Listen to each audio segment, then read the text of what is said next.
When I was 13, my dad took me to the beach. He bought 2 dill bars, sat in the sand, and said, "Sometimes the best thing you can fight is unkindness." He said it like it was a secret. I was terrified of one sentence. Not the eulogy, not the Lord's Prayer, the sentence I've dreaded since I learned what blood means and how people weaponize it. She's not his. Have you ever sat in the front row at your own father's funeral and felt like a trespasser in your own name?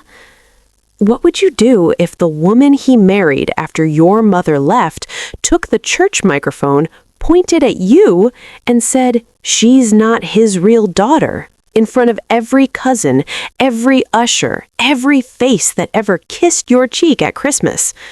Would you run? Would you explode? Or would you freeze and wait for the only person who could still protect you, a man who was already in the ground? The room went quiet in that ugly way where everyone's eyes make a noise. I could hear programs rattle, a camera shudder. Somebody's bracelet clinked like a gavel.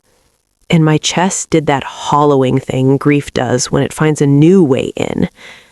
Have you ever felt your last name leave your mouth without permission? Denise, my stepmother, tightened her grip on the lectern like she was hanging off a cliff, and I was the rock she wanted to kick loose. She puffed her chest. "We've all been pretending. My husband, God rest his soul, was too kind to say it. But she," chin flick at me like I was gum under the pew, "she isn't his real daughter. Ask her mother who her father is." I stared at the photo of my dad propped near the casket. His laugh lines, that stubborn left eyebrow, the way his hands looked like safety even when they were covered in motor oil. The world tilted between two truths. I am his, and she just took a match to that in front of God and everybody. Can you imagine your deepest fear put on a microphone? An auntie gasped my name like a question and a verdict. My cousin pulled out her phone like this was an episode. The pastor stepped forward, palm up. "Sister Denise," but she turned her shoulder and kept going. "She's after the house. She's after the business. She's not even his blood." I didn't have a comeback. Grief had already stolen most of my words. Now shame tried to take the rest. Because the ugliest part? Some small traitor part of me has always wondered if love can be undone that fast. One sentence and you're astray. Then the one person in that whole sanctuary who wasn't there to pray stood up. Calm suit, calm face, calm voice like a clean cut. "Miss Denise," he said, "please step down." Mr. Alvarez, my father's lawyer, held a leather folio like a fire extinguisher. He looked at the pastor, then back at the crowd. Per Mr. Jordan's written instructions, any paternity challenge raised at his funeral requires an immediate pause of service and a family presentation. Have you ever felt a room hit the brakes? Programs stopped fluttering. Denise laughed the short, ugly laugh. "Presentation?" she sneered. "What, another story she made him believe?" Mr. Alvarez didn't blink. He a denate, a DNA test, a letter, and a recording. He enunciated each word like it weighed something. Heads turned so fast I could hear necks complain. Someone whispered DNA like it was a hymn.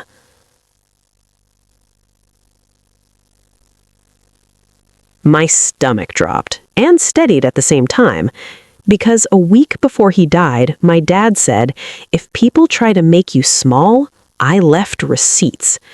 I thought he meant jokes scribbled in margins, a knot in a tie, the way he taught me to use a tape measure.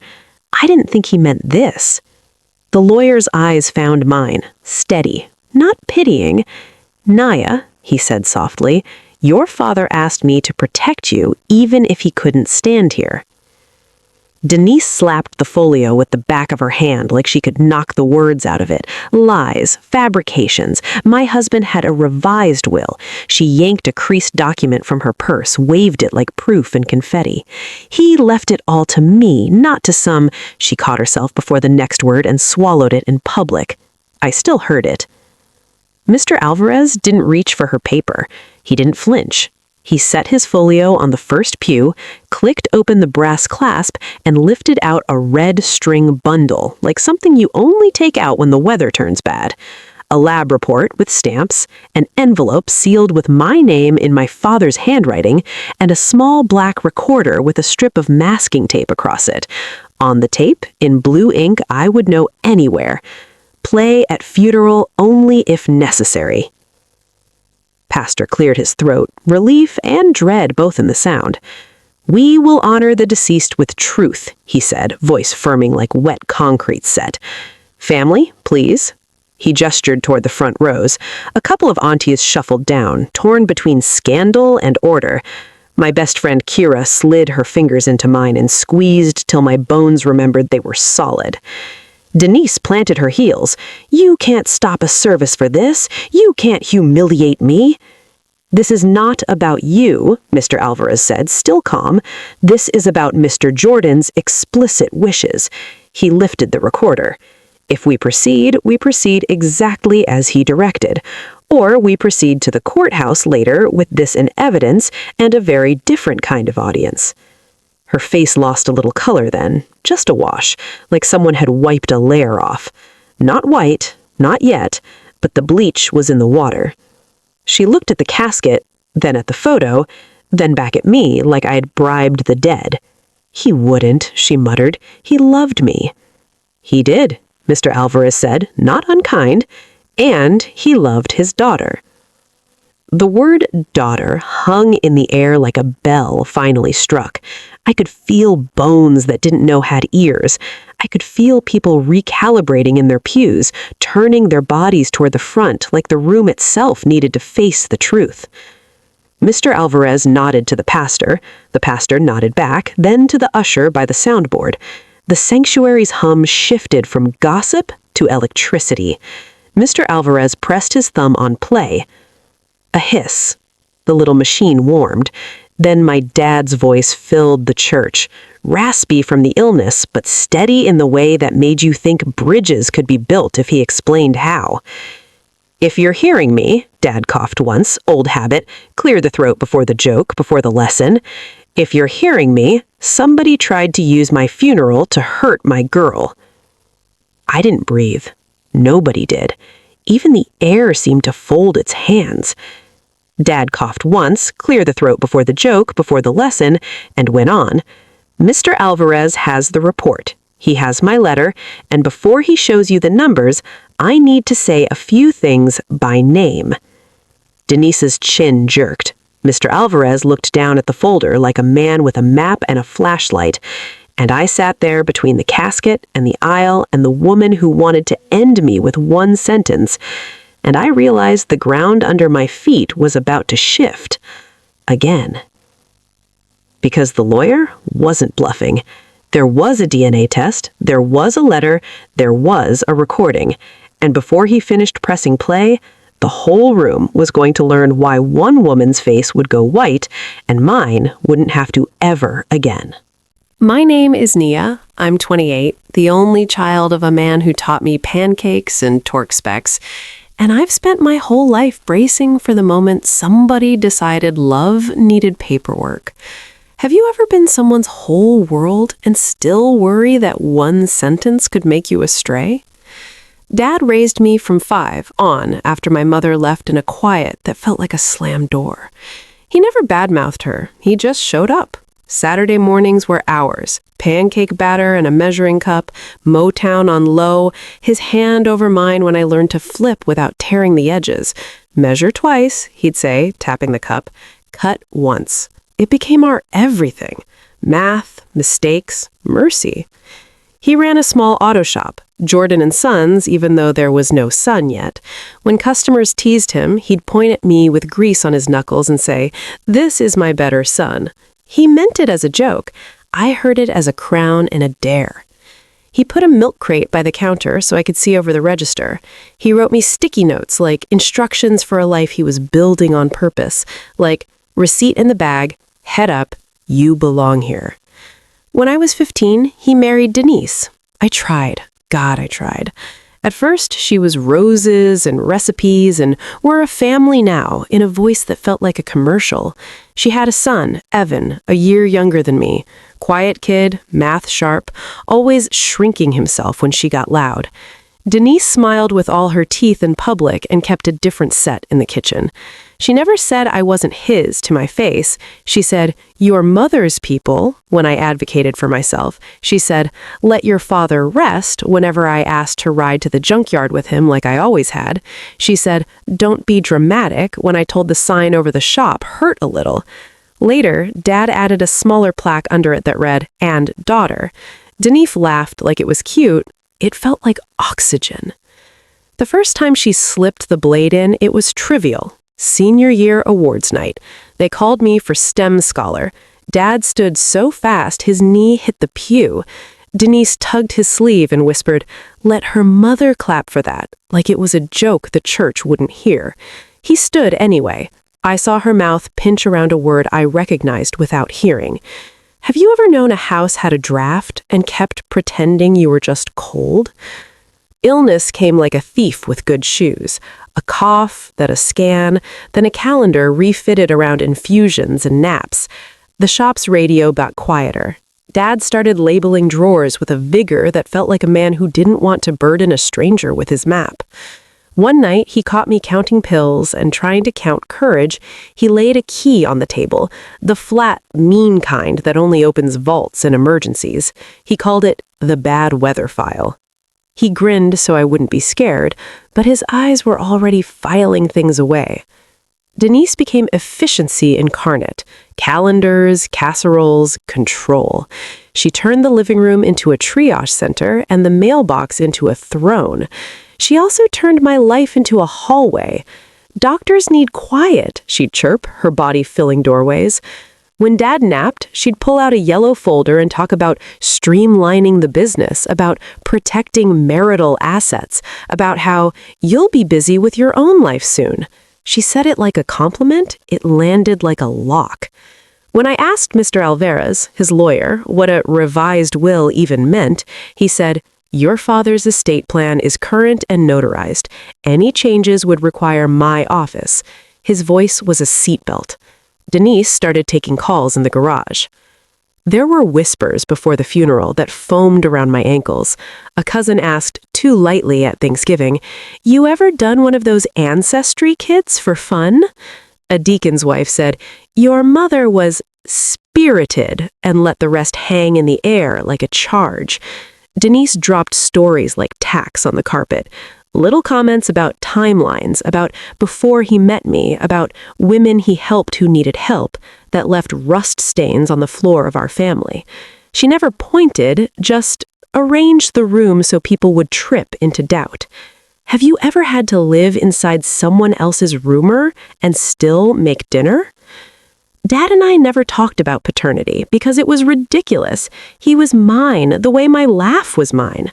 Still, 3 months before he died, he took me for new life insurance labs, and they swabbed our cheeks in a room that smelled like sanitizer and old magazines. He made it a joke. See if they can explain why you're stubborn is worse than mine. But when we left, he squeezed my shoulder with his whole palm, a tally mark he only made when he was laying track under a future problem. I didn't ask, because asking might make it real. He kissed my forehead. "Measure twice," he said in the parking lot, like there was only the two of us in the state. Later that week, I caught Denise at the dining table with a notary stamp I had never seen, practicing an elegant version of her own name on a pad of paper. She snapped the folder shut like a teenager. "We're adults," she said, and smiled with her winter teeth. That night, Dad called Mr. Alvarez from the back porch and spoke in numbers: policy, chain of custody, sealed envelope. He thought I couldn't hear. I kept washing the same mug. He had a way of tucking notes into the ordinary. He slipped a Post-it in my glove box that said, "Tire pressure, not worth pressure." He wrote on the inside of the sugar canister once, "You are my kid, full stop." He taped a list to the underside of the kitchen chair when he shaved his head for chemo. Passwords, bills, the alarm code, and where the key is if Denise moves the key. I laughed when I found it. Then I stopped laughing because I knew why he hid it there. Bad weather file. He also loved Evan. That's important. He taught him to change his own oil and to hold a socket like it mattered which way you turn. Denise didn't love that attention parceled to anyone but her. She'd steer the conversation back to her migraines, her sacrifices, her mother who died without a goodbye, an echo she wore like a shawl to justify controlling ours. When a form at urgent care asked for medical histories and blood types, I saw the freeze in Dad's eyes when Denise answered questions too fast for Evan. He kissed Evan's temple in the parking lot like an apology for a thought he hadn't had time to finish. He was a good man even when doubts started scratching at the baseboards. The last real conversation we had, 3 days before he went to sleep and didn't come back, he tucked his chin and looked up at me the way he did when I was 8 and afraid of stage lights. "If voices get loud after I'm gone," he said, "don't match them. Bring proof. Kindness if you can, but proof." He patted the pocket where he kept his receipts and his worry. "Measure twice," he whispered, as if it was the only tool I'd ever need. At the viewing, Denise moved like a queen in a play no one else auditioned for. She adjusted the casket spray so my hand couldn't rest on the edge without brushing her sleeve. She collected cards and read names out loud like she was deciding who would be remembered. When I placed Dad's ring in my palm during the quiet hour, gold warmed by 50 winters, Denise slid it into her purse with a smile the church would defend. "We'll handle heirlooms later," she cooed. I smiled back for the hymnals. In my throat, sand. Kira kept showing up with snacks and silence like she knew the exact measurement of support. Mr. Alvarez, in his salt and pepper calm, took me aside in a hallway that smelled of lilies and wood polish. He said, "Your father left redundancies, a sentence that meant nothing and everything. Today may require one." He patted the folio like a medic bag. He didn't say Denise. He didn't have to. His eyes held the weather report. So when Denise grabbed the microphone and announced to God and the choir loft that I wasn't his, it wasn't just humiliation. It was a trapdoor under a year of careful instructions. Every sticky note suddenly a flare. It was the sentence I rehearsed answers to since middle school, because family trees don't always look like the diagrams they hand you in science, and people think they're entitled to ask you who you belong to. It was the exact fear he'd been prepping me for while we were still pretending everything could be fixed with tea and torque. And it was why, when Mr. Alvarez stood and said, "Per Mr. Jordan's instructions," I felt my father put a steadying hand between my shoulder blades from the other side of a cassette tape. Here's the thing about hate dressed as concern. It counts on you to crumble so the lie can stand up taller. Denise counted on my silence. She counted on my good manners. She counted on a church that doesn't like scenes. She didn't count on a man who left receipts folded into envelopes and sealed with a law degree and love you can notarize. She didn't count on a voice that would play from a small black recorder and turn a room full of whispers into a courtroom where the truth got to stand at the lectern. And me? I was still his girl in the front pew with a program creased in my fist like a map. I was still the kid on the milk crate taking payment in cash and eye contact while Dad bagged up brake pads. I was the woman he taught to measure twice, even when the measuring hurt. I didn't know exactly what the DNA report would say, or what the letter would break or build. I just knew my father, sick and stubborn and in love with the idea of proof, had set this moment like a hinge. So when Mr. Alvarez clicked that brass clasp and lifted out the red string bundle, lab report, envelope with my name, recorder labeled "play at funeral only if necessary," I didn't have to borrow courage. It was right there in my pocket, paper weighted and for inheritance stories.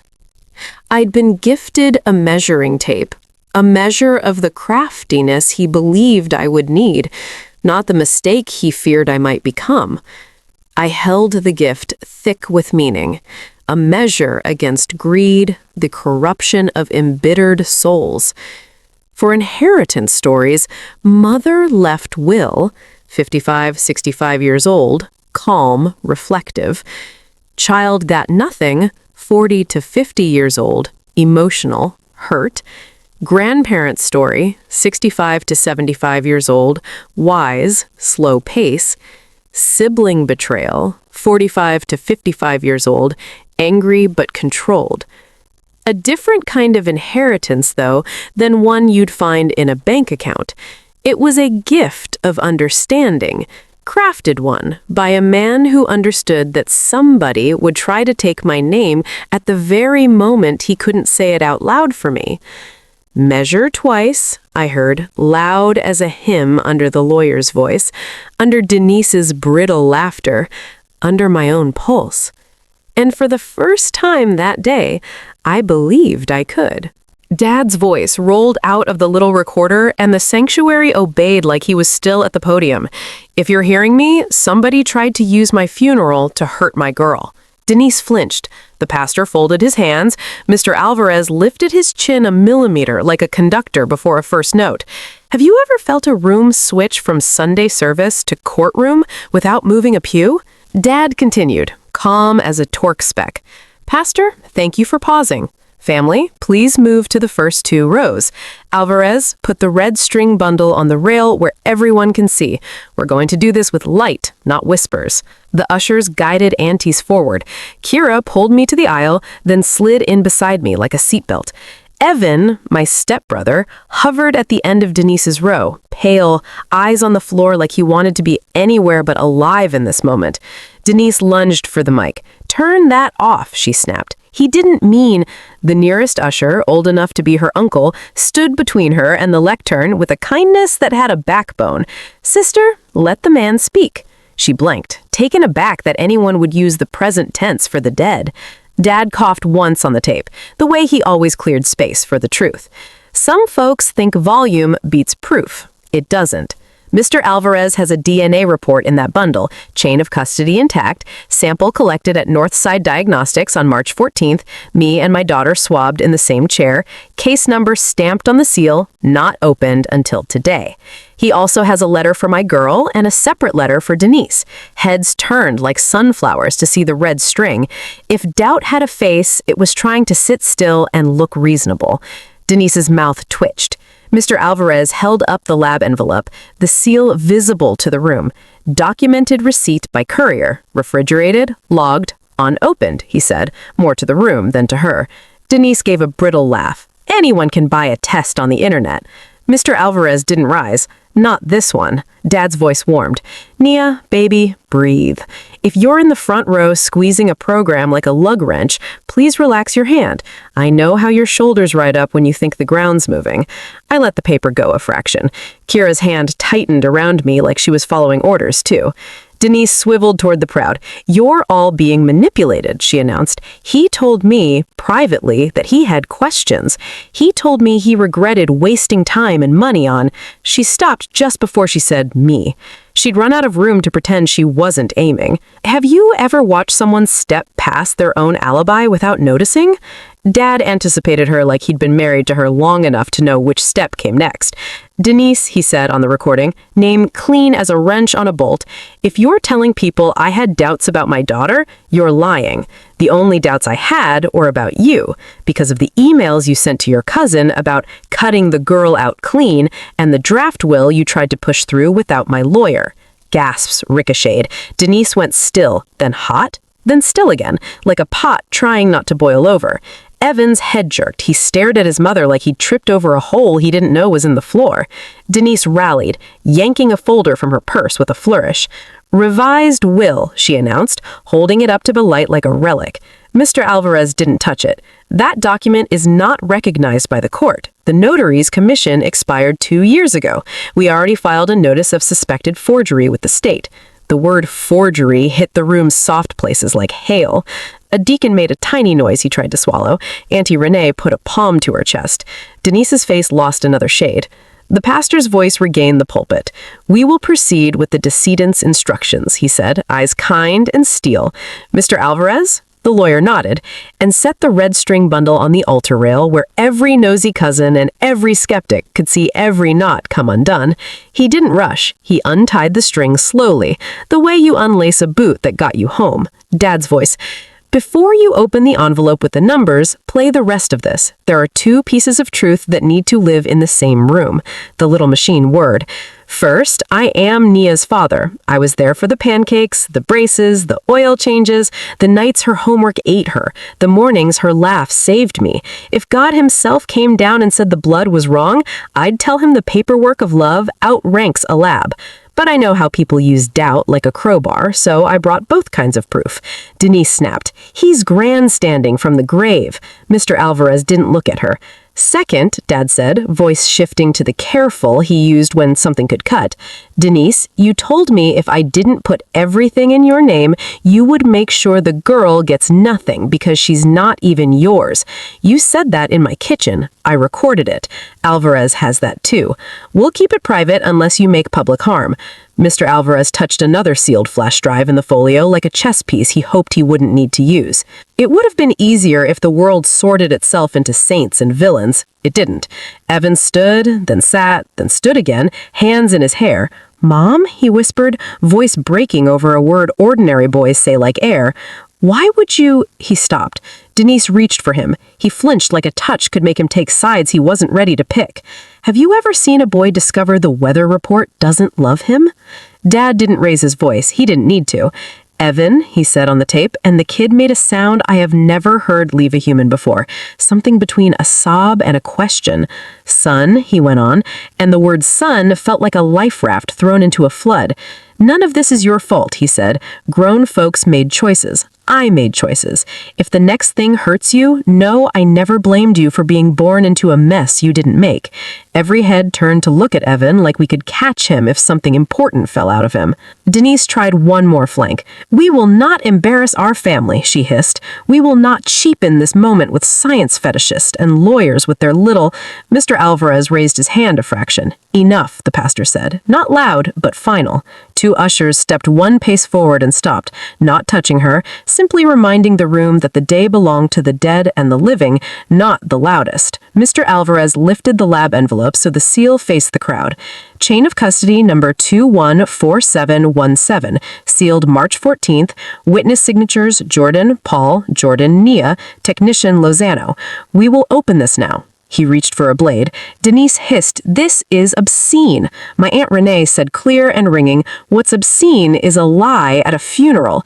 And I loved her so hard in that second, I wanted to crawl into her lap like I was 6.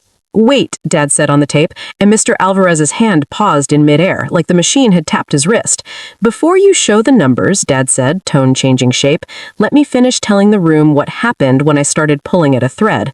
A collective inhale. You can hear 100 people stop breathing if you're listening for it. "I asked for a test," he said, "not because of my daughter, because after Denise threatened to cut her out, I wondered what else I didn't know. I did 2 kits, one with my girl and one with Evan." The sound that moved through the church was not polite. It was the messy human one people make when they realize the floor plan of their family might not pass inspection. Denise went shocky, not fully white yet, but the color that makes you think of wrung dishcloths and rooms without oxygen. "He's lying," she said tiny. He was confused. Meds." Mr. Alvarez didn't even turn his head. "The tests were ordered before chemotherapy," he said, "and countersigned by me." He tapped the date. March 14th. My beat was in my teeth. I looked at Evan, he looked at me. There was a whole childhood between our eyes. Video games and rides to school and 1,000 dinners where we were siblings in the pauses between Denise's sentences. I shook my head, the smallest denial of the cruelty of the moment. He shook his once back to say, "I don't know how to stand up in this either." Dad again. "Alvarez, when you reveal what's in that envelope, say it plain. Numbers take the poison out of gossip. And then read my letter out loud so folks don't walk out of here thinking proof and love are the same thing. They aren't. Proof is for shutting down bullies. Love is for living." Mr. Alvarez set the blade to the seal. The brass clasp on his folio clicked shut like punctuation. Denise's fist clenched around her revised will until the paper bent. I thought of Dad teaching me to cut straight. Let the tool do the work. Don't push. He sliced the envelope cleanly open. He didn't pull the paper free yet. He looked at the pastor. The pastor nodded. The ushers set their feet. The sanctuary held still like a patient at the top of a roller coaster. Per Mr. Jordan's instruction, Mr. Alvarez said, voice steady, we will now read the authenticated results. He pinched the corner and began to draw the page out inch by inch, the lab header sliding into view, then the case number, then the words, probability of paternity. My hand found the casket and rested there, not to hold him, but to let the old wood hold me. And just as the numbers cleared the fold, Dad's voice, softer than it had been all morning, filled the pause. Nia, no matter what they hear first, you already know the end of the story. You are mine. Mr. Alvarez drew the page out. Lab header, case number. My eyes found the line before my brain caught up. Probability of paternity, 99.97%. Included as the biological father, combined paternity index 3,285 to 1. He read it aloud, clean, so even the cheap seats could hear. Have you ever felt a number reach into your chest and lift something heavy off your ribs? Kira's hand crushed mine. Aunt Renee said, like a prayer with teeth. A murmur moved through the pews, the kind that sounds like a tide taking gossip out to sea. Denise didn't move. Then her mouth opened and found the wrong words. It's numbers, she said, brittle. Numbers can be faked. Labs make mistakes. Mr. Alvarez didn't blink. This one didn't. Chain of custody intact, witnessed by the decedent and the decedent's counsel. Tested twice, same result. He turned the page. Per Mr. Jordan's instruction, a second test was run. He swallowed, not for effect, for care. Alleged father, Paul Jordan. Child, Evan Carter. Probability of paternity, 0.00%. Paul Jordan is excluded as the biological father. The sound that went through the sanctuary wasn't tidy. It was 100 human reactions tripping over each other. Gasps, a stifled sob, a sharp, Lord have mercy from the back that landed like a hand on a shoulder. Evan made a noise I will hear for the rest of my life. Not anger, not relief. Something in between that boys don't have practice naming. He sat like someone told his bones to try a different arrangement, and they didn't get the memo. Denise went white. Not metaphorical. Actual color, leaving her like someone unplugged the room behind her eyes. She reached for him. He flinched. She pulled her hand back and smoothed air that didn't need smoothing. It's wrong, she said, an octave higher, the way people talk to themselves when they know they're losing the room. He wanted this. He wanted to embarrass me. Dad's voice cut clean through the noise. Evan, he said, tender, threaded with steel, look at me. Every head turned toward a boy who couldn't find where to put his hands. You are not at fault. You are loved. You have a home in my will and in my heart. What your mother did is not your doing. Remember that when people forget how to be kind. Evan's shoulders shook like he was trying not to cry in a photo. I slid a tissue down the pew. He took it without looking. Denise, Dad continued, and you could feel the temperature change. I asked you, face to face, to stop telling people my daughter wasn't mine. You did not stop. You threatened to cut her out clean if I didn't put everything where it belongs. You tried to slip a forged revision in front of me when I was tired. I reported the attempt to my attorney and created redundancies you can't bully. Mr. Alvarez tapped his folio. Different envelope, different day. We have the attempted revision, the expired notary commission, and the emails you sent to your cousin. Law enforcement is notified. The word law made the last of the color drain from her face like water from a sink you forgot you left running. Denise rallied on reflex. This is character assassination, she declared, voice trembling too much to make the words sharp.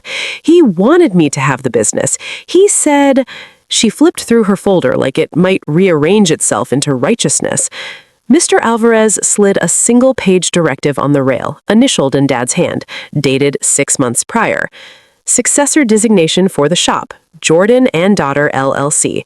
Managing member, Nia Jordan. The aunties in the second row made a noise like a choir found its key. Denise's knees softened. Evan reached for the pew and missed, then found it with both hands like he'd decided to keep standing for one more minute. Mr. Alvarez clicked the recorder off long enough to let the room hear itself. Then he clicked it on again for the last paragraph Dad had insisted on saving after the cold facts. To anyone who sat in a pew and let a lie feel good in your mouth, I forgive you if you spit it out now, Dad said, that small laugh under his words, like always. To my daughter, the only test that ever mattered was the one you passed every day by showing up. Don't let grief make you polite to cruelty, and don't let anger make you cruel to the wrong people. Measure twice. The pastor stepped forward, voice kind but not soft. We will now finish the service, he said, with truth intact. He looked to me. Nia, would you like to speak? I hadn't planned on words. Mine had been high since the first hymn.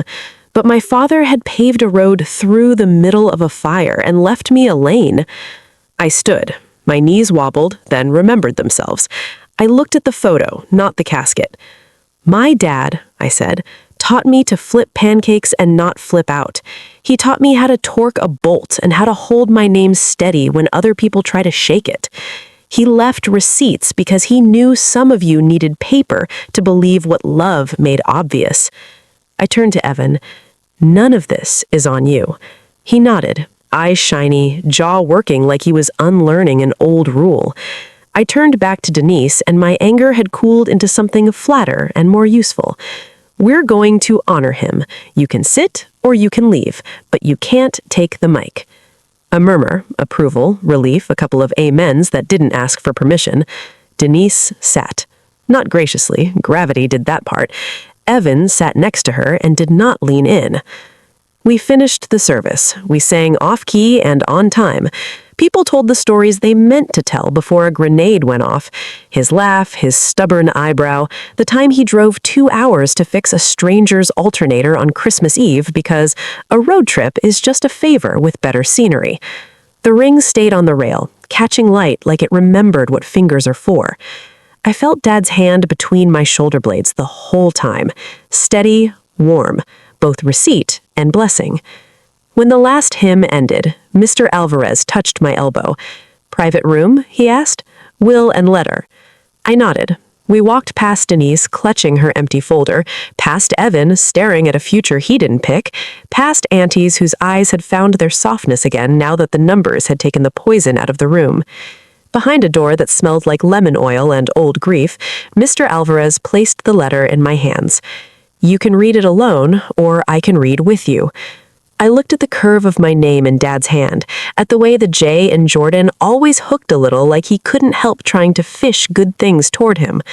Together, I said, because love had taught me a new way to hold heavy boxes. On the other side of that door was Denise's consequence and Evan's first breath of a truer life, and a house that still felt like mine even when I doubted it. On this side was my father's last mercy, proof for bullies, a letter for living, and instructions on how to go forward without letting anger pick my root. Measure twice, I whispered, thumb under the flap, and then I opened the envelope. The private room smelled like lemon oil and the kind of carpet that's seen too many secrets. Mr. Alvarez closed the door and set the recorder on the credenza like a witness who'd already testified. He handed me the envelope with my name in Dad's block letters, the J in Jordan hooking like he always did when he was trying to be neat. Together? He asked. Together, I said, and slid a finger under the flap. The paper rasped like a match. Have you ever opened a letter and felt a whole person step back into the room? Hi, baby. I had to sit. I didn't cry, not yet. It wasn't permission time, it was instruction time. If you're reading this, it means somebody tried to shrink you on the day I asked the world to hold you up. So I'm going to do now what I used to do at the counter when customers got loud. I'm going to lay the parts out and show you what goes where. He numbered them. Of course he did. 1. You are mine, not because a lab said, because pancakes and torque specs and that time your 8th grade science fair volcano set off the shop alarm. The test is for bullies. The memories are for us. 2. I tested because Denise threatened you. I didn't tell you because I didn't want to hand her a script. I also tested Evan because when someone lies once, you check the other doors. Evan is not at fault. If you can, be kind to the boy when this falls on him. 3. The revised will Denise waves around is garbage.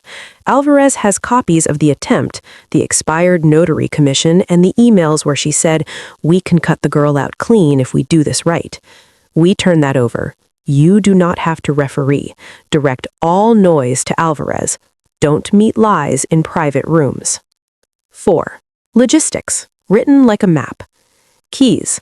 The flat safe deposit key is at the back of the top kitchen drawer taped under the rail, box 114 at Midtown Bank.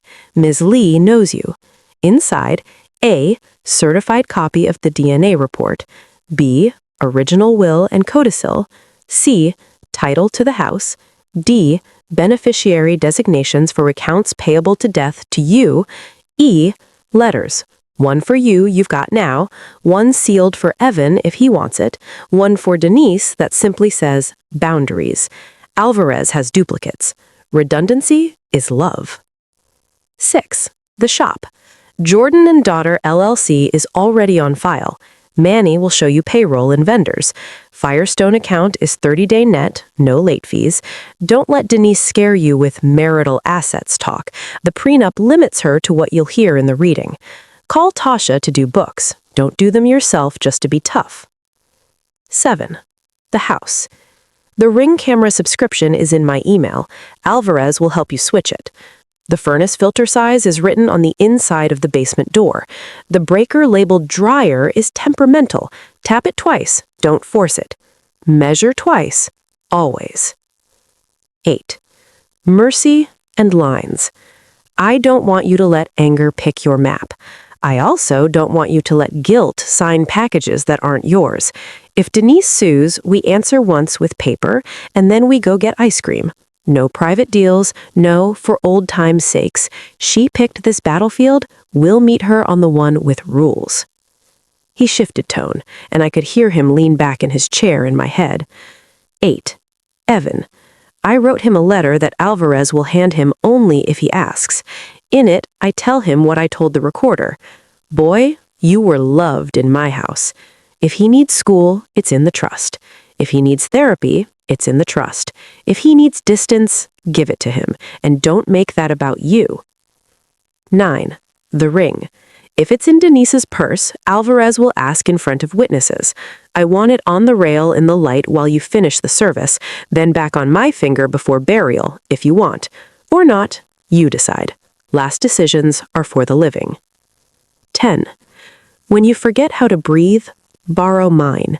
Open the glove box. I left a post-it on the owner's manual. Tire pressure, not worth pressure. It's dumb. It's ours. Laugh. Mr. Alvarez cleared his throat, giving me a second to swallow around a lump that felt like a walnut. There is a paragraph he asked me to read if you're starting to carry other people's feelings, he said gently. I nodded. He read, Nia, you don't owe anybody a performance of grace to prove you deserve to keep what's yours. Grace without a boundary is just leakage. Be decent. Be done when you're done. You have my permission to hang up the phone. I laughed, one short, stunned sound. Did he really write that? He really did, Mr. Alvarez said, and smiled with his eyes. The letter wasn't finished. Dad had one more section at the bottom in smaller handwriting, like he'd run out of room and refused to start a second page. Storytime, he wrote. When you were 6, a kid at school told you couldn't be the line leader because you're not a Jordan, really. You came home shaking. I put you on the milk crate at the counter and had you say the shop name. You said it too soft.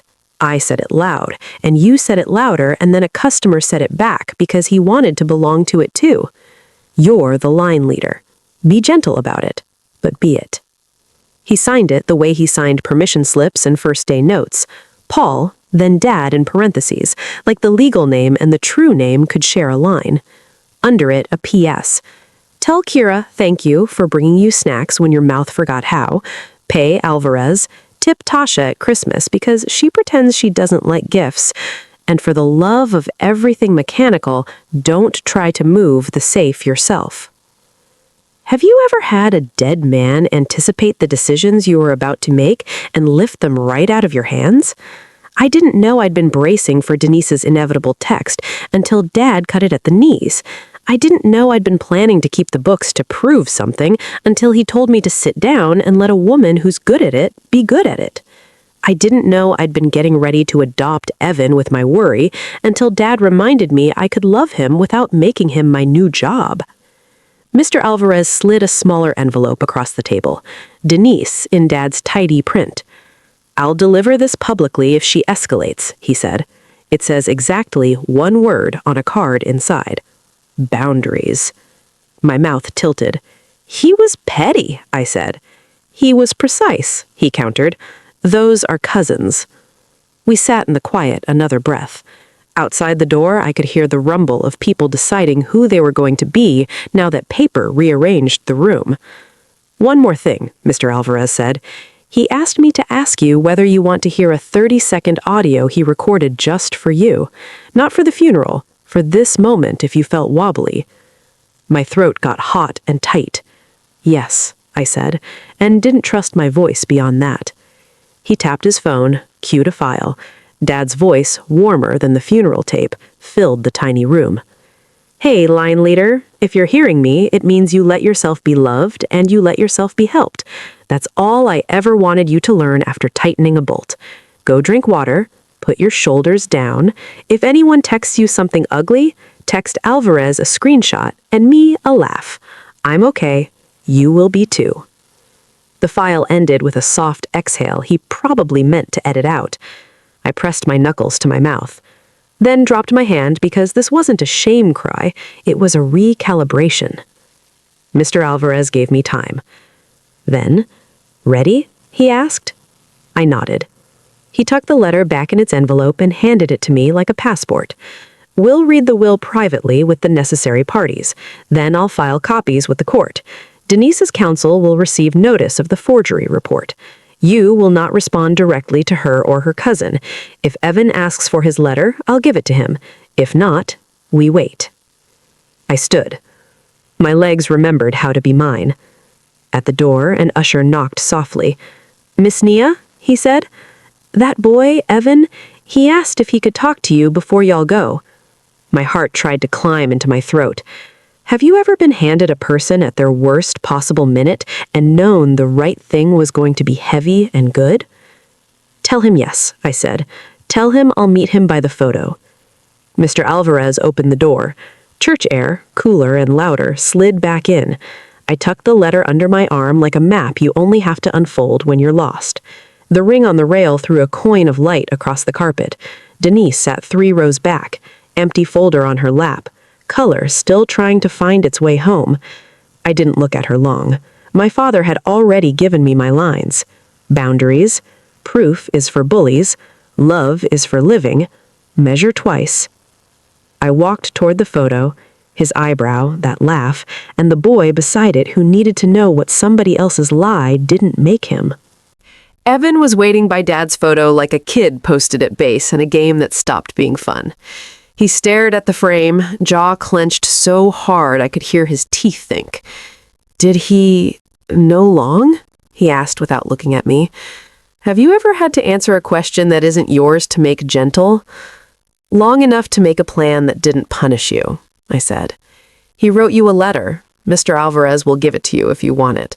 He set up school and therapy in the trust. He said none of this is your fault. His shoulder dropped a centimeter, like a knot was loosened but not slipped free. He stopped, swallowed, tried again. I don't even know who I am now. I nodded, because sometimes the only honest thing is to agree with the awful. You're the same kid who likes impossible math and hates lukewarm fries. You're the boy Dad taught to change his oil. You're still welcome at the shop if you want noise that sounds like something getting fixed. He coughed a laugh that forgot to be a laugh. Mom's gonna say I'm choosing you. You're choosing you, I said. You can sit with me without making yourself against her. Denise materialized like a storm front. She told him, "We're leaving," her voice tight, eyes on me like a warning light. Evan flinched. My fingers itched to step in, and my father's letter pressed against my ribcage. Boundaries. I didn't block her. I didn't move. "Evan, you can walk out with your mom," I said quietly. "And if you want to talk later, call. If you don't, be safe." He looked between us, her gravity, my open palm, and grabbed the tissue I'd handed him tighter. "I'll text," he mumbled, and followed her. Denise pivoted back at the doorway, mouth sharp. "You think you've won. Courts take years." Mr. Alvarez was already 3 steps behind her, calm as concrete. "You'll receive service through counsel," he said. "Please refrain from contacting my client directly." She laughed without humor. "Your client? She's a girl playing daughter with a piece of paper." Aunt Renee's voice cut from 2 pews over, velvet wrapped around steel. "No, baby. She's a daughter with a lifetime and a piece of paper for people who forget." Denise's face twitched, then she saw 2 uniformed officers speaking with the pastor, quiet, respectful, routine, and thought better of her next sentence. She left. Not like a queen, like a person walking around a truth that wouldn't move. The will reading was plain and surgical in a side office that smelled like hymnals and Windex. Mr. Alvarez summarized. We signed acknowledgement pages. The words matched the letter. House to me. Business to me, operating under Jordan and Daughter LLC. Spousal share to Denise, per prenup. No management, no control, no access to business accounts. Education and mental health trust for Evan. Discretionary disbursements by Alvarez as trustee. A small bequest to the church in honor of Pancake Saturdays, because of course Dad wrote that in. "Questions?" Alvarez asked. "Only if 'how do I do this without him' counts," I said. He passed me a card for Tasha the bookkeeper, a locksmith, and a grief counselor who takes late calls. "Redundancy is love," he said, an echo of Dad's line, and for a second I believed paperwork could be kindness. We stepped back into the main hallway. People had rearranged themselves into better versions. Cousins who hadn't looked at me since Denise's announcement were magically very interested in hugging me and saying, "Your father was a great man," like I had missed that memo. I nodded, parceled out the kind of grace that doesn't eat you, and let Aunt Renee be my bouncer. Kira handed me water. "He said drink," she reminded me. "He did," I said, and drank, because obedience sometimes looks like love. My phone buzzed. Unknown number. A text. "We should meet privately. Clear this up. Old time's sake. D."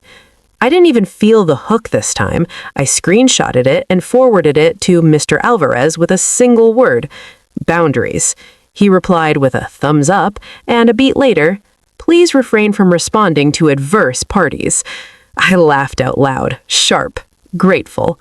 Proof is for bullies, love is for living. Dad had handed me a laminated card for when my spine forgot the script.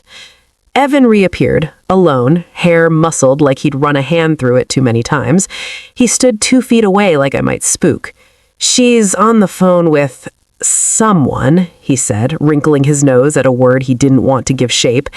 Could I maybe come by the shop tomorrow? I don't want to be in the house when He didn't finish. "Yes," I said, before the sentence could curdle. 10 a.m. Manny will be there. We've got a coffee can of bolts you can sort and pretend you don't care about. His mouth tipped. "That sounds safe," he said, and then his face did something so young and so brave I had to look at Dad's picture to keep from promising the moon.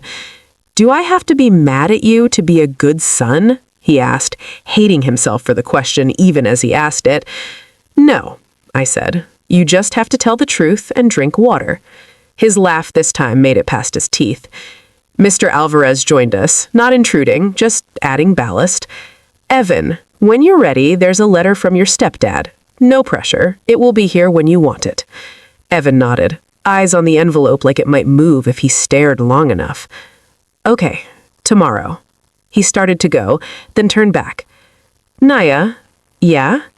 He picked good people, he said, glancing at Alvarez, at Kira, at Aunt Renee conferring with the pastor like a general. He did, I said, my throat doing that walnut thing again. We'll try to be worthy of the pick. Denise's cousin intercepted me by the door with a look that wanted to be menace and landed closer to middle school drama. You know she's not going to take this, she said. You could make it easier. By what? By being smaller? She held my gaze a beat too long, decided it wasn't fun anymore, and peeled off toward the parking lot. I texted Alvarez the cousin's name. He sent back, logged. Outside, the sky had the color of clean dishes. The hearse door closed with a soft finality that didn't feel like theft. We did the part at the cemetery without speeches. I put Dad's ring back on his finger because I wanted that circle closed, and because last decisions are for the living. When it was time to go, the wind lifted the edge of the program still in my fist, and I realized I wasn't crushing it anymore. Have you ever noticed your body start believing the truth before your head signs the paperwork? Back at the church, the repast became a reclamation.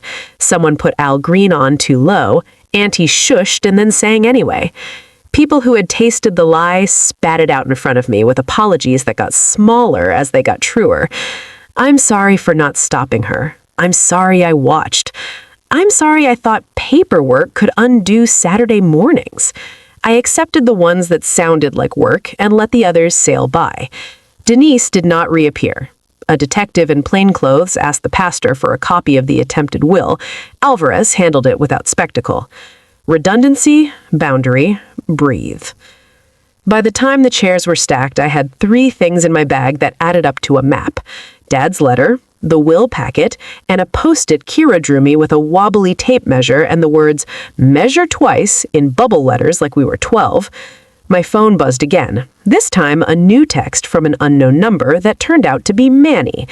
If you're coming in early tomorrow, I'll open. Your dad always said, grief hates a close sign. I stared at the message and realized I was smiling without asking permission from the day. Tomorrow, I told Kira, like we were making a plan with the weather. Shop at 10. Evan's coming. We're going to let bolts be bolts and see if that fixes a minute. She bumped my shoulder. And donuts, she said. Proof is for bullies, donuts are for living. I laughed the way you do when the ground under you finally stopped tilting. Outside, the sun did that late afternoon thing where it makes everything ordinary look like it remembers you. I tucked Dad's letter closer to my ribs, felt its paperweight, and walked toward the car with a spine that didn't need to pretend anymore. Bolts, letters, and a last instruction from Dad Manny had the bay doors rolled up by 9:30. Coffee steaming on the counter Dad built out of old worktops and stubbornness. The sign out front still read Jordan and Sons, because vinyl is slow and grief is faster. A smaller plaque waited on the desk, wrapped in brown paper and blue tape. Manny tapped it. He ordered this a month ago, he said. Told me not to hang it until it would make more than a point. I peeled the tape back. Jordan and daughter. Simple block letters, no flourish. My dad's sense of humor and justice sharing a nail. We'll put it up after donuts, Manny decided, like we were changing oil instead of rewriting a story.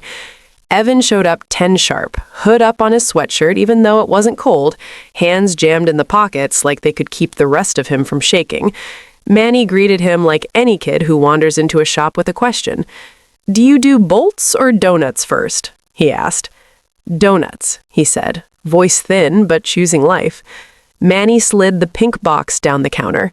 We ate over the parts tray like normal people on a weird planet. Do you want your letter? I asked when the sugar steadied his hands. He hesitated. Yeah, he said, but not alone. I nodded at the tiny office that still smelled like Dad's aftershave and WD-40. Mr. Alvarez left the envelope in the top drawer like a ritual. Evan sat, stared at his name in Dad's careful print, then tore the flap the way boys do when they've decided waiting is worse than the wound. He held the paper with both hands, like it might run. "Hey, son," he read out loud because whispering made it scarier. He stopped on the word son, shoulders clicking like a gear finding a new tooth. He kept going. "You were loved in my house. That doesn't need paperwork. I didn't test to hurt you. I tested because adults made threats, and I needed to protect Nia and you from their noise." He paused. "Your mother lied to me. She didn't lie you into existence. You get to build your life on your own measurements. There's a trust for school and therapy. Your mother isn't trustee. Mr. Alvarez is. If she yells at you for using it, tell her to yell at me. If you want the shop, come on Saturdays and let us teach you noises that mean fixed. If you want distance, take it, and I'll love you from over here." He cleared his throat, angry at biology for putting tears in eyes that don't want them. "You can call me Paul if that helps. You can call me Dad if that helps. You can call me nothing at all and just come by when the world is dumb. I'm not your secret. I'm your place."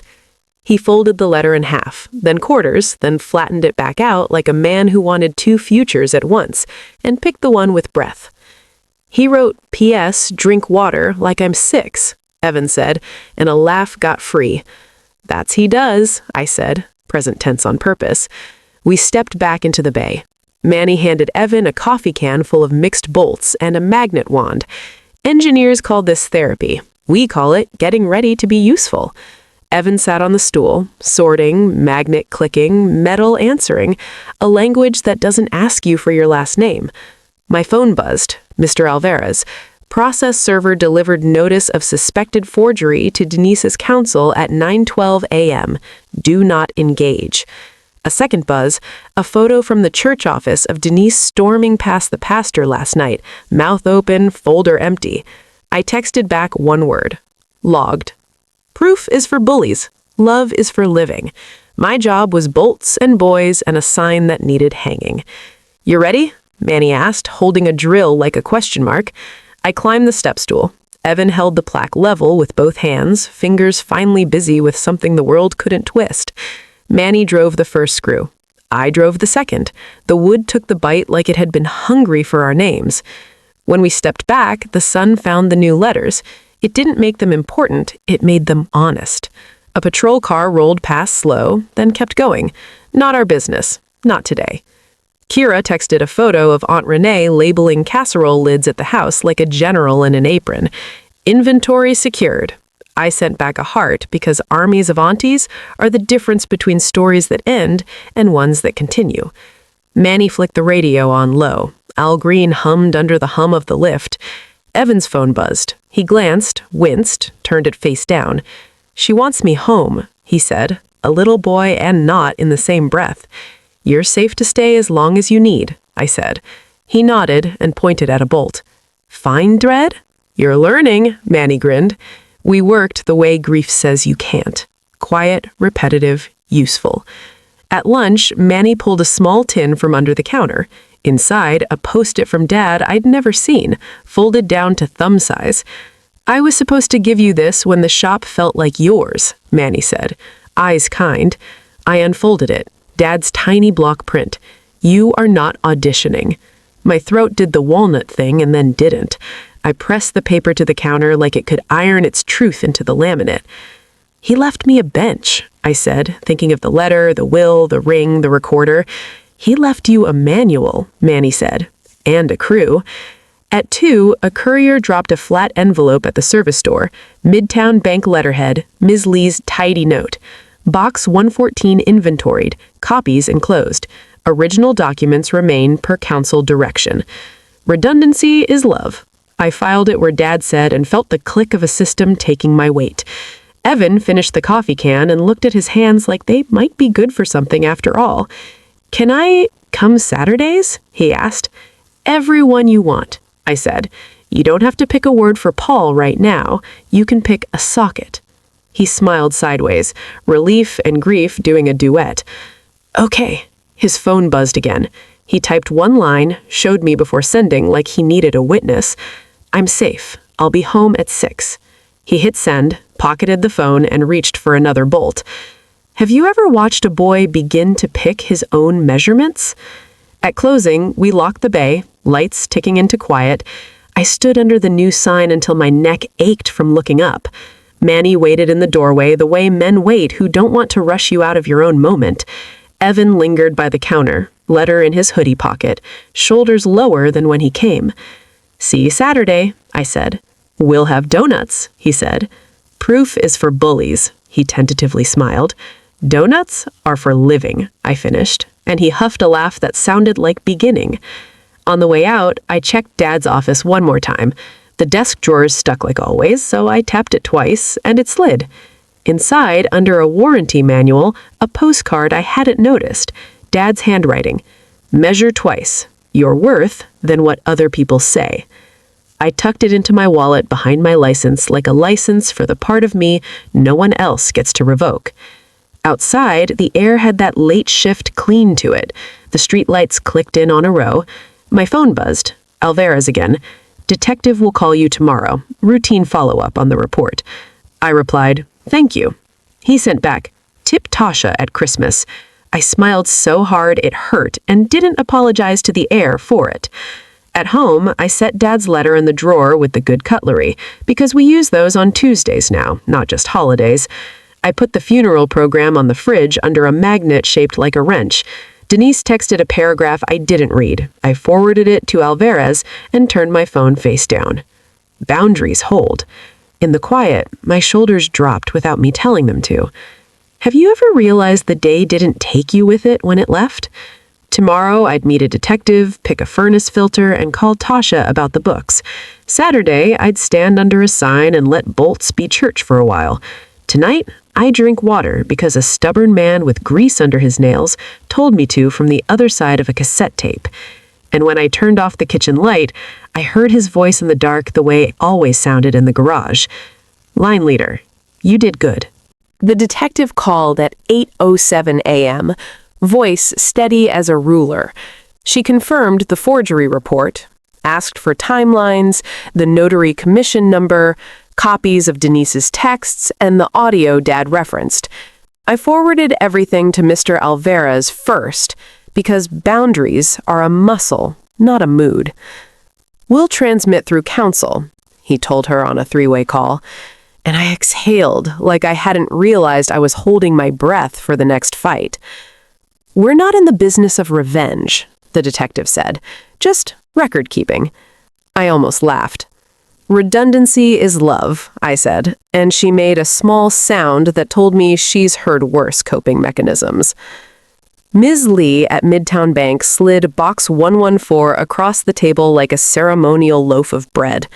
"Your dad said you'd come when the weather turned," she said, and I loved him and hated the accuracy in the same second. Inside, certified copies of the DNA report, the original will and codicil, house title folded around a post-it note that read, "Filter, 1625 by 1, beneficiary designations, and an index card in Dad's small print. If you're here, you passed everything I can teach. Go teach someone else." I made duplicates at the window while Miss Lee wrapped peppermints in a napkin and said, "Men like your father make my job feel like church." When I left, the key felt lighter on my ring, like it had done the big thing it was forged for and could now settle into its smaller uses. Mr. Alvarez texted at noon. Denise's counsel filed an emergency motion to enjoin estate distribution pending clarification. Hearing set for Friday. I'll handle it. Do not attend unless subpoenaed. For 3 hours, my stomach performed theater. Friday came. Alvarez walked me through it on speaker afterward. The judge glanced at the expired notary, the emails, the chain of custody reports, and the prenup, then denied the motion with a phrase I want on a t-shirt. Counsel, paperwork outweighs aspersion. Denise's attorney asked for a continuance to review new information. Translation, we didn't expect proof to have teeth. The judge issued a temporary protective order against direct contact to me in view of escalating communications, and I didn't know I was waiting to breathe until the word order hit air. Evan came by Saturday at 10 on the dot. hoodie traded for a thrift store shirt that didn't fit yet. He sorted bolts, then graduated to labeling bins like a boy finding out the alphabet can build engines. Around noon, he paused, letter edges soft in his pocket, and said, "I want to use the trust for therapy." He said it the way some people apologize. I said, "Use all of it for therapy if that's what it takes," and I watched his shoulders drop another half-inch. We ate donuts over the parts tray. Manny assigned him a socket set, like a promise. Have you ever watched a kid pick a tool and realize it isn't a weapon? That afternoon, a customer pointed at the new sign, "Jordan and Daughter," and said, "Your daddy would be proud." The kind of sentence that hits like a blessing and a bruise. "He is," I said, and meant the grammar the way my bones meant it. A deacon's wife who hadn't met my eyes at the funeral brought her Camry in for brakes and handed me a thank you card with more apology than ink. I took it. Accepting repair is as much a skill as aligning calipers. Monday brought Denise's text under a new number. "We should settle this like family." I didn't read past the preview. Forwarded to Alvarez. Logged. The detective called back to say the forgery investigation moved from intake to review. "This isn't TV," she warned gently. "It can be slow." "So is grief," I said. "And vinyl," she added, and we both snorted because the Jordan and Daughter letters still smelled with adhesive. Evan asked if he could leave a duffel bag in the shop for a while. Mom's loud right now. Boundaries pressed into a different shape. "You can't live here," I said, and he nodded, braced for no. "But you can crash on Aunt Renee's couch until school starts." She already said yes. She likes people who stack chairs after repasts. He blinked fast, then shoved a thank you back behind his teeth because boys keep gratitude like contraband until they trust the room. "Tell her I'll stack all the chairs, even the wobbly ones," he said. Friday night, we took the will copies to Pastor so the church books could record the bequest Dad made in honor of Pancake Saturdays. He blessed the papers like they were bread. "You don't have to forgive quickly to forgive well," he told me at the door, "but you do have to stop letting the liar narrate your day." I taped a post-it inside the shop's cash drawer. Narration rights revoked.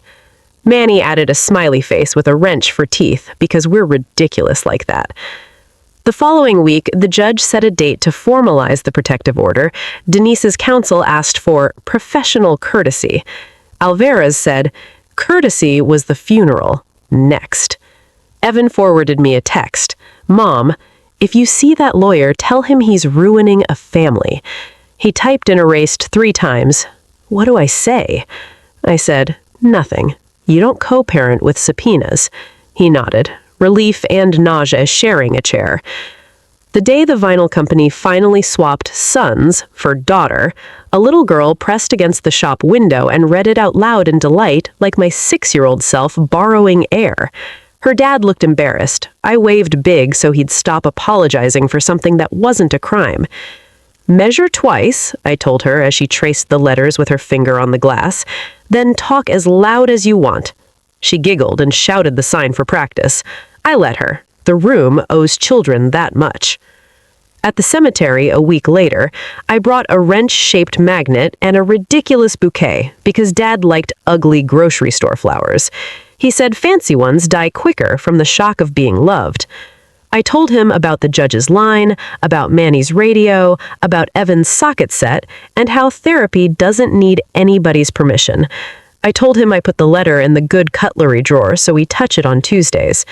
I told him Denise's face in the sanctuary went the color of dishwater and stayed there when the paper hit air.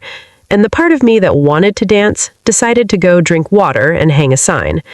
"Proof is for bullies," I said out loud at a man under dirt, "and love is for living." The wind moved in a way that made me think physics and faith could be cousins. When the detective finally called back to say we'll be recommending charges on the forgery attempt, I didn't cheer. I sat on the shop stool and felt my spine do that thing it's been doing lately, remembering it has its own idea of straight. Consequences aren't revenge. They're fences you put up when someone insists on driving across your lawn. Evan read the text over my shoulder and didn't smile. He just breathed in and out, like the room let him now.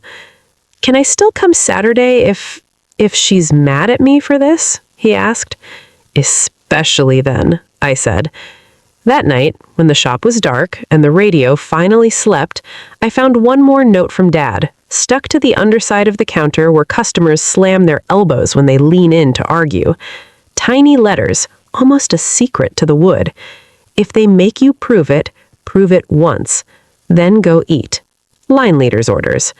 I laughed into the quiet, turned off the breaker with the flick I've practiced since I was tall enough to reach, and locked a door that finally felt like a door, not a drawbridge I had to defend alone. A month later, pancake batter hissed on my stove the way it did when I was little, and the shop key on my ring didn't feel like a dare anymore. Have you ever noticed how the same noise, a sizzle, a socket ratchet, a judge's gavel, can mean fear one season and safety the next? Tuesday nights, the sign out front glowed, Jordan and daughter. Kids pressed their faces to the glass and read it out loud like a spell that worked on more than letters. Aunt Renee started dropping off casseroles shaped like boundaries. Manny put a small chalkboard behind the counter and wrote our rules in big, uneven letters. 1, proof is for bullies. 2, love is for living. 3, measure twice. 4, drink water. 5, boundaries hold. Evan showed up Saturdays, then Tuesdays, then I just needed noise that sounds like something getting fixed. Therapy receipts went to Mr. Alvarez. Socket sizes went to memory. One afternoon, he asked, awkward and serious, "Can I call him Paul and be okay?" I said, "You can call him anything and be okay. You're not proving love. You're living it." He nodded, like learning a language with fewer tests. Denise's case slipped into the slow lane named consequences. The detective's emails were short and boring on purpose, the judge's orders longer, lined with words that sounded like fence posts. Denise texted new numbers with old bait. I forwarded each one to Alvarez, then put my phone face down without letting my heart stand up in the room. Once, she sent a photo of the house with the caption, "Mine first." I stared at Dad's letter until the urge to respond softened into air. Boundaries are a muscle. Mine stopped cramping. The church taped a copy of Dad's bequest to the Pancake Saturday bulletin board so nobody could remember it differently. Miss Lee at Midtown waved when I came in to notarize vendor forms. She slid me peppermints like communion. I kept Dad's "you are not auditioning" note under the counter where my hand could find it on the days I caught myself over-smiling to make other people comfortable. It worked faster than coffee. We hung a photo in the office, Dad at the counter, me on the milk crate, his hand on mine over the tape measure. Under it, a post-it in my handwriting, "Narration rights revoked." One night, I dreamed the funeral again. Denise at the mic, the hush, the sentence I used to fear. Only this time, before my throat could close, Mr. Alvarez cleared his, and Dad's voice filled the room with receipts and mercy. In the dream, Denise's face went white. In the morning, the colors stayed with me anyway. Red vinyl letters, blue shop rags, the honeyed brown of a pancake you don't flip too early. That's what proof did for me. Not vengeance, color. Aunties who miss nothing started coming in for inspections thinly disguised as coffee. They'd check the ledger, pat my cheek, whisper to Manny like generals debriefing after a skirmish. One of them, Miss Carolyn, looked around the bay and said, "You know the difference between a test and a testimony, baby?" I said I thought I did. "A test is for bullies," she smiled. "A testimony is for living." She didn't know she'd said my father's whole philosophy with church shoes on. On the 40th day, I went to the cemetery with a toolbox and an ugly bouquet because he liked the stubborn blooms. I set the toolbox down and told him what we'd built, how Jordan and daughter rings truer in a voice I used to lower in certain rooms, how Evan picked a torque wrench and a therapist in the same week, and how I didn't answer Denise's texts except with the forward button, how the detective said we'll recommend charges, and I didn't grow fangs. I just breathed. I told him about the little girl who shouted the sign like a miracle and how I told her to speak louder because the room owes children that much. I rested my palm on the cool stone and said, "You shut it down, Dad," with a lab report, a letter, and your voice. Wind caught the wrapper on my bouquet. It crackled like a cassette reaching the end and clicking content. Back at the shop, a customer, Mr. Carter from the barber shop, looked at the plaque and said, "Your dad would be proud." I didn't do the humble shrug women are trained to practice. I said, "He is," and I handed him his receipt, that little paper that says a thing happened and you don't have to argue about it anymore. Evan popped up from under a Civic, grease on his cheek like a teenage stripe. "Fine thread," he announced, holding up a bolt with a grin that wasn't apologizing for existing. "Fine thread," Manny echoed, like a benediction. We closed late that night. I flipped the breakers, and the bay settled into a dark that didn't feel like loss. On the counter, I found one last note I must have missed, a scrap taped under the edge where elbows land when people lean in to argue.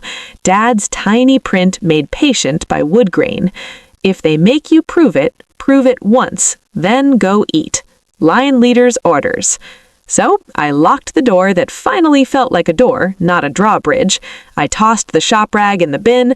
I took myself to the diner that keeps the lights too bright and the pancakes honest, and I ate in a room full of other people's ordinary.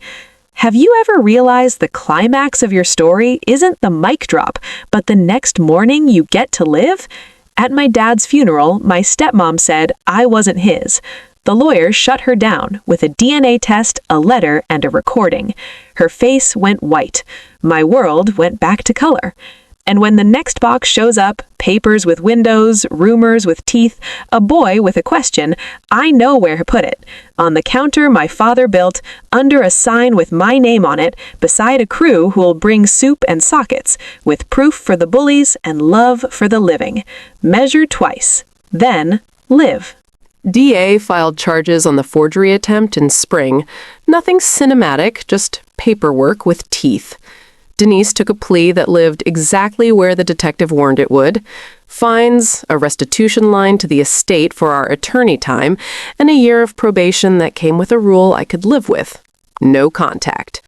Have you ever watched a consequence arrive without trumpets and feel your spine stand up anyway? The judge extended the protective order and used words I've started to like for their square edges. Enjoined, restrained, ordered.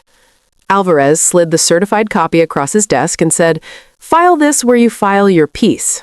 And I tucked it behind Dad's letter in the good cutlery drawer where Tuesdays keep their promises.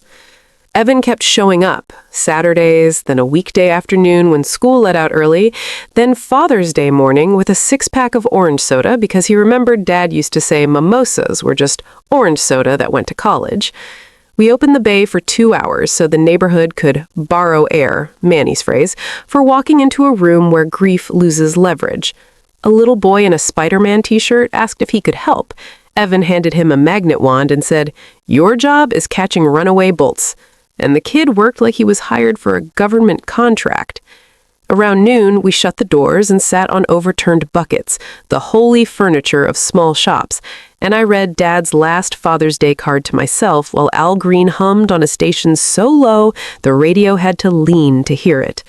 Evan set his letter on the counter and said, "I'm not ready to call him Dad, but I am ready to stop pretending I didn't love him like he was mine." And if you've ever heard a boy rearrange his insides in a sentence, you know I didn't answer with words. I handed him a doughnut, and my silence learned not to rush him. Ms. Lee from Midtown came by a week later with a donation envelope and a note in her tidy hand for the Jordan and Daughter Saturdays Fund. First deposit, because she said customers had slipped 20s into her palm with instructions to send it where the pancakes go. We used it to buy 3 beginner socket sets and 2 pairs of safety glasses small enough for kids whose ears haven't decided where to live yet.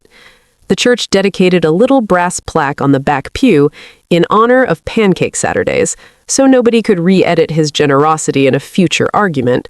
Aunt Renee wore a hat so courageous even Denise's cousins nodded, because some things outrank feud. On the legal front, the estate closed quietly. Assets transferred like water that knew the pipe it was supposed to run through all along. Alvarez mailed me a final letter that read like a benediction. Administration completed. Close this file and open the life you're in. Denise's attorney sent one last soft attempt at informal resolution. Alvarez returned it with the order attached and 3 words I could have put on a t-shirt. See prior filings. I didn't cheer. I labeled a bin and took a sip of water, because Dad would approve of both. Summer turned the bay into a kiln. We set up a box fan and a rule: if you're sorting bolts and somebody starts crying, nobody looks away. It worked better than any policy manual. One of the Tuesday girls, now a freshman with shoulders that knew their job, asked if I'd teach her to change her brakes. She brought her grandma's Buick and a notebook, and we did the thing men pretend is magic. We loosened lug nuts and told the truth. Have you ever realized mentorship is just grief with a socket set and an extra stool? In August, the vinyl company asked if I wanted to add anything under daughter. I told them to leave the line clean on purpose. Sometimes a blank line is where other people get to write themselves. Evan started community college in September with 2 classes, Intro to Mechanical Tech and Psych 101, because he wanted to speak both languages he'd been living inside. The trust paid. Alvarez sent receipts.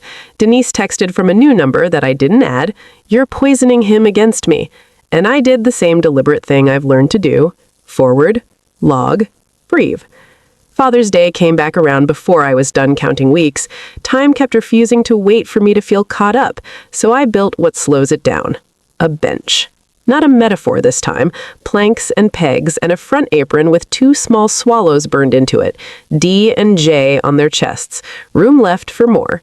We set it in the shop where the morning light finds the honest dust. Pastor came by in his weekday shirt and blessed it with a prayer that sounded suspiciously like shop instructions. Hold what needs holding, let go what's set, don't split under pressure. We added a dish for rings and keys so no one had to grip their life while their hands did work. The bench started collecting things that told the truest story. A post-it from Manny that read, "You are not auditioning." A crayon drawing from the Spider-Man kid, our sign in heroic block letters. A permission slip I signed for a teenager whose mother works 2 jobs and couldn't get to the school in time. A receipt I didn't need to keep but wanted for the day a deacon's wife brought her Camry back just to say "I'm sorry" with pie, and I accepted both like a grown woman. In court, Denise's probation ticked along without me. The detective emailed a final line: "Case closed, restitution satisfied." And I found I didn't have a celebratory muscle for that. I had a shelving muscle, so I filed it under fences that hold. When Evan asked if he could spend Thanksgiving with us, he didn't phrase it as a betrayal, he phrased it as a choice, and we treated it like oxygen. He peeled potatoes with the concentration of a surgeon and fell asleep during the game with grease under his nails because changing oil doesn't scrub off easy, and that's fine. It just means you're in the middle of a life. On the anniversary of the funeral, Kira brought a cake that looked exactly like a stack of pancakes because she is violent with love in the ways that count. We invited the Tuesday kids and Manny and Pastor and aunties and Ms. Lee and Mr. Carter from the barber shop and the deacon's wife with the brave Camry. We ate on shop towels over the counter Dad built. At some point, without anybody declaring it, we all walked to the bay door and read the sign out loud together: Jordan and daughter. And it didn't feel like a victory lap. It felt like breath. If you're waiting for a final twist, here it is. The thing I thought would define me, the accusation in a sanctuary, turned out to be a line item. The definition is what we built after. A shop that hums, a bench that holds, a boy who asks for help without flinching, a lawyer who answers in 3 words and saves me from writing paragraphs at night, a church that keeps Pancake Saturday saints, a bank teller who slips peppermints like she's ordaining receipts. Proof did its job once. Love keeps doing its job on Tuesdays and Saturdays, and the kind of Thursdays where your car won't start and you think it's about spark plugs and find out it's about a sentence you used to believe. My stepmom said I wasn't his. The lawyer shut her down. Her face went white. My world stayed in color. And when the next box shows up, documents with windows, rumors with teeth, a kid with a question, we put it on the bench, flip the breaker labeled ask, call the names that carve birds out of plain boards, and do the thing my father trained in me like a reflex: measure twice, then live.